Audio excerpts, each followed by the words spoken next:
aborda as fontes renováveis e não renováveis de energia. Ela apresenta um gráfico em que mostra a quantidade de energia renovável e não renovável que é consumida no nosso país. Observa-se, de acordo com o gráfico, que uma das energias mais consumidas é a energia não renovável por meio dos combustíveis fósseis, mas também energias renováveis, como, por exemplo, a força da água, também é bastante utilizada para a produção de energia elétrica. E é exatamente o ponto que a questão entra. Fala das hidrelétricas, que por muito tempo foram consideradas fontes geradoras de energia, fontes limpas. No entanto, observa-se, de acordo com pesquisas, que essas fontes elas já não são consideradas limpas porque emitem, dos seus açudes, é liberado o gás metano, que é tão prejudicial, que é mais prejudicial para o efeito estufa do que o gás carbônico. Em relação ao gás metano, esse gás ele colabora para o efeito estufa 25 vezes mais do que o gás carbônico. Então, por conta disso, a questão ela pede que você associe o gráfico, o texto ao item, falando se realmente a hidrelétrica é ou não uma energia limpa. Dessa forma, gabarito da questão, letra B, onde a energia da hidrelétrica é uma energia renovável, porém não é limpa devido à emissão de gás metano. A questão fala de uma empresa, a empresa do grupo Ricó, que tenta aliar as suas ações, os seus negócios, à conservação ambiental, de forma que permita à natureza a ver que ela faça, que ela execute a sua autorrecuperação. Esses projetos, a empresa alia dentro, junto com funcionários, com voluntários, e vão tentando associar tudo que ela faz à preservação ambiental, para que assim possa acontecer também essa renovação. Baseado em um gráfico, uma imagem que tem na questão, que mede exatamente essa questão do impacto ambiental gerado pelas empresas, pelos usos que a natureza tem, que as empresas têm da natureza, e como fazer para recuperá-la, que ações podem ser colocadas para recuperar essa natureza, esse ambiente que foi degradado. Sendo assim, de acordo com a imagem e com o que descreve no texto sobre as ações da empresa e os projetos que executa, gabarito seria a letra B, onde ações como manutenção das matas, assim como também a prevenção da poluição, a conservação dos recursos e a reciclagem, que são ações que estão sendo executadas pela empresa, colaboram para que haja a autorrecuperação e conservação da natureza. O enunciado da questão cita o seguinte: observa-se que quando a luz atinge determinados metais, elétrons são emitidos.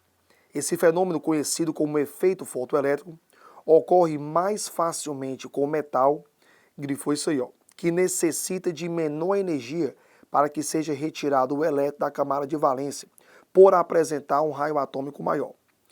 As portas automáticas funcionam baseadas em sistemas que utilizam metais que apresentam excelente efeito fotoelétrico. A partir das informações fornecidas no texto, indique o metal que apresenta o melhor efeito fotoelétrico. Quando você trabalha os itens, você tem o elemento químico e o número atômico dele. Lembrando que por meio da distribuição eletrônica, conseguimos chegar na posição desse elemento na tabela, ou seja, a sua família e o seu período. Ele se refere ao efeito fotoelétrico, dizendo que o metal que apresenta o melhor efeito fotoelétrico é aquele que apresenta o maior raio atômico, ou seja, você precisa fornecer uma menor quantidade de energia para retirar esse elétron. O primeiro elemento, nós temos o berílio, o segundo, o alumínio, o terceiro, o lítio, o quarto, o césio e, por último, o cálcio. Pegando o berílio, por exemplo, ele pertence à família 2. Ele é o primeiro elemento da família 2. Quando você pega, por exemplo, o alumínio, ele já pertence à família 13. Quando você pega o lítio, o césio pertence à família 1 da tabela periódica e o cálcio pertence à família 2.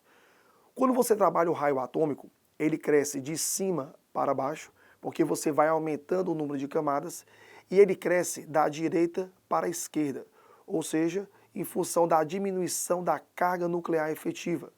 Consequentemente, dos elementos apresentados, o que apresenta o maior raio atômico é o césio, ou seja, você vai precisar de uma menor energia para retirar um elétron dele, consequentemente, ele vai apresentar um melhor efeito fotoelétrico.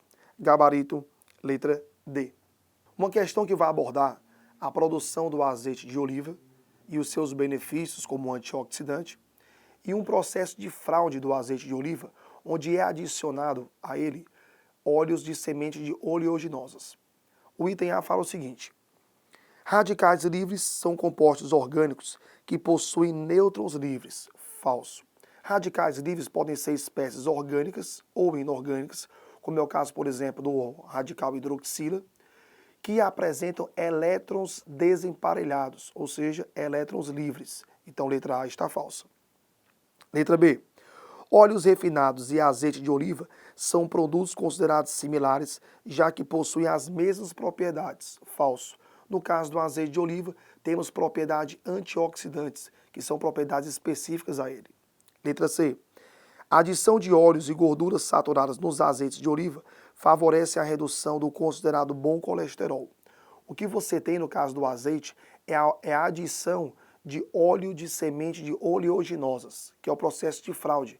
E no caso dos óleos, o que prevalece é a gordura insaturada e não saturada. Letra D. O consumidor não pode se considerar lesado. Falso. Se é um processo de fraude, então existe um crime. Letra E. Os radicais livres contêm oxigênio, conhecido como ROS, que pode causar alteração no DNA e morte celular. Perfeito. Quando você trabalha os radicais livres, são espécies instáveis de alta reatividade, o que pode promover a lesão de estruturas importantes do nosso corpo. Quando você trabalha, por exemplo, a produção do radical hidroxila, quando dois radicais hidroxila se encontram, eu tenho a formação do peróxido de hidrogênio, que ele consegue passar pela carioteca de maneira muito fácil e conseguir promover o ataque ao nosso material genético. Por isso que nas células existe uma tal de peroxidase, que é uma enzima capaz de degradar o peróxido de hidrogênio em água e O2, evitando assim lesões celulares. Gabarito, letra E de Eva. Um garoto foi utilizar pela primeira vez um equipamento elétrico. Leu no manual de instruções que ele funcionava com uma bateria de 9 volts. Um pequeno problema o distanciava de ligá-lo, não dispunha de uma pilha com essas características.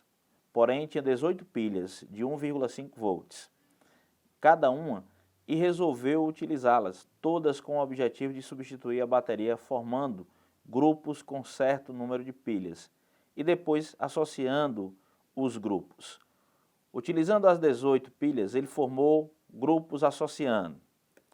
Observamos o seguinte: o equipamento deve funcionar sobre uma DDP de 9 volts. No entanto, ele possui 18 pilhas, que cada uma delas possui uma DDP de 1,5. Então, isso repercute que a DDP do equipamento deve ser exatamente os 9 volts. Uma vez que para obter 9 volts, utilizando-se de pilhas de 1,5, eu posso associar em série 6 pilhas de 1,5 volts, onde a soma dessas DDPs vai dar exatamente os 9 volts. Mas o garoto tem que utilizar todas as pilhas, todas as suas 18 pilhas. Então, com isso, ele pode constituir uma associação mista aí com os geradores, no caso as pilhas, aonde ele vai fazer 3 séries, tá? Colocadas em paralelo, de 6 pilhas cada uma, onde nós vamos ter na primeira sequência de 6 pilhas 9 volts, na segunda sequência também 9 volts, assim como na terceira.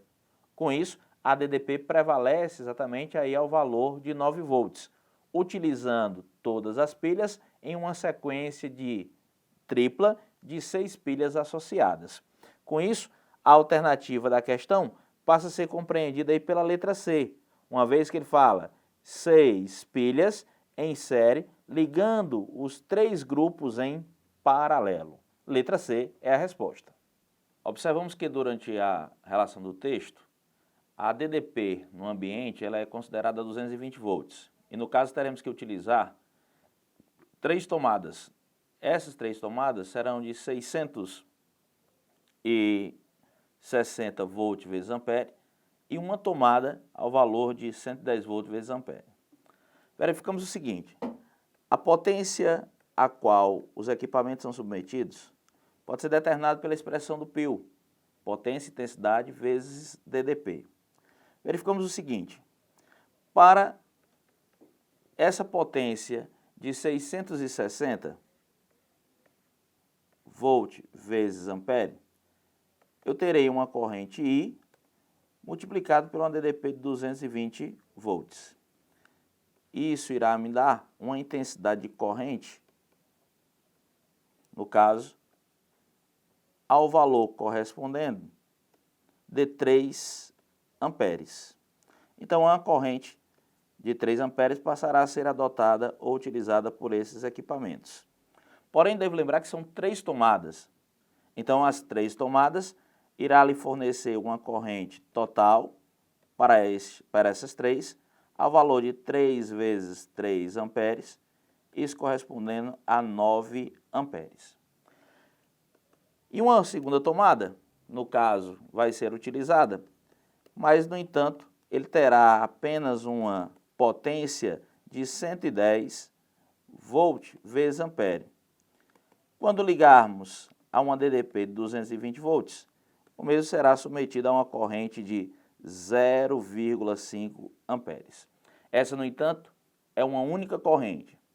As 3 correntes que passam, por sua vez, das tomadas de 600 volts de ampere, mais a corrente que passa nessa tomada de 110 volts vezes ampere, vai nos dar uma corrente total percorrendo esse circuito, que será igual à soma das correntes, onde, no entanto, nós vamos ter os 9 amperes mais 0,5 amperes, determinando uma corrente total ao valor de 9,5 amperes, correspondendo à alternativa da letra D.